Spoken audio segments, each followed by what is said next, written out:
When we think of World War II, we often picture a clear-cut battle between good and evil, a global fight for freedom and democracy. But for nearly 1 million African Americans, the story was far more complex. It was a war fought on two fronts. This is the chapter of World War II that America rarely tells with the depth and respect it deserves. A chapter written in courage, brilliance, and sacrifice. These black men and women served, enlisted, volunteered, and organized. They believed that defeating fascism overseas might finally force America to confront the hypocrisy of its own racism back home. They called it the WW, victory against tyranny abroad, and victory against racism at home. Through sheer excellence, they pushed the nation closer to achieving both. Let's start in the skies above Europe. This is where the legendary Tuskegee Airmen shattered racist myths about black intelligence, discipline, and skill. These pilots trained under impossible pressure, where every single mistake was used as proof that they didn't belong. But they didn't just belong, they excelled. They became one of the most reliably successful escort groups in the entire U.S. military. Their iconic red-tailed P-51 Mustangs weren't just protecting bombers, they were symbols of pride, reshaping American aviation forever and proving that skill knows no color.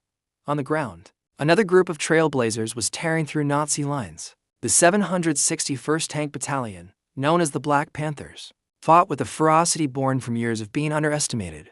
They were at the forefront of some of the war's most grueling battles, including the Battle of the Bulge. Their motto was "Come out fighting," and they did.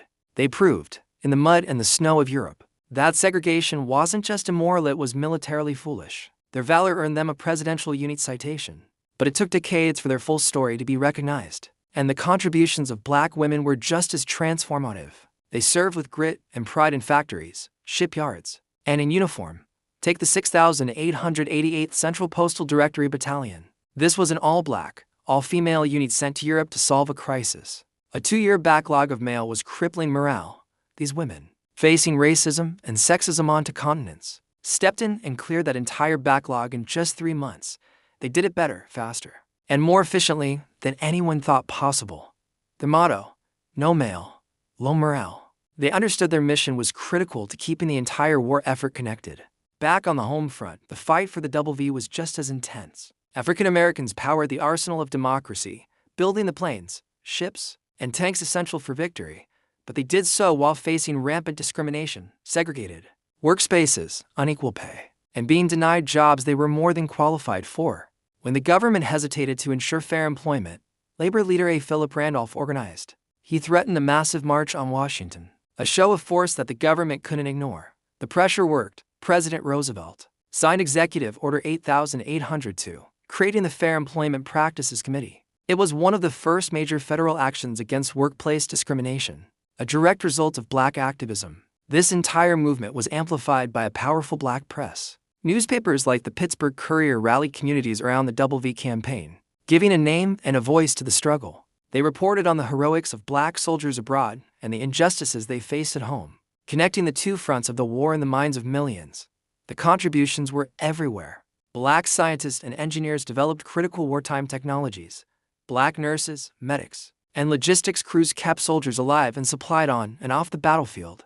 And across the country, black communities bought war bonds, rationed supplies, and sent their sons and daughters to fight for a country that still denied them basic human rights. This is the central paradox, the tragedy, and the triumph of their story. African Americans fought harder for America than America was willing to fight for them.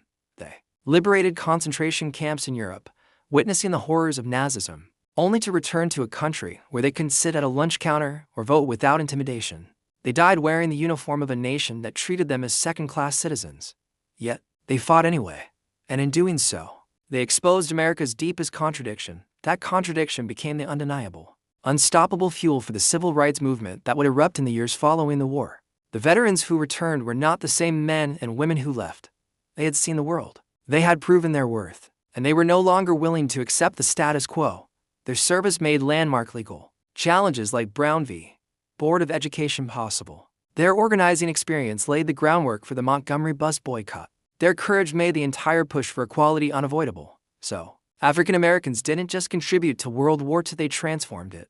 They desegregated the military, not by asking, but by proving segregation was a liability. They challenged the nation's conscience, forcing it to look in the mirror. and they planted the seeds for the rights and freedoms that many of us take for granted today. Their service was not just an act of patriotism, it was an act of revolution. This is the side of World War II that textbooks often rush past, a footnote in a much larger story. But the truth is simple: you cannot tell the story of America as victory without telling the story of the African Americans who demanded at this time. When the war was won, democracy had to come home for good.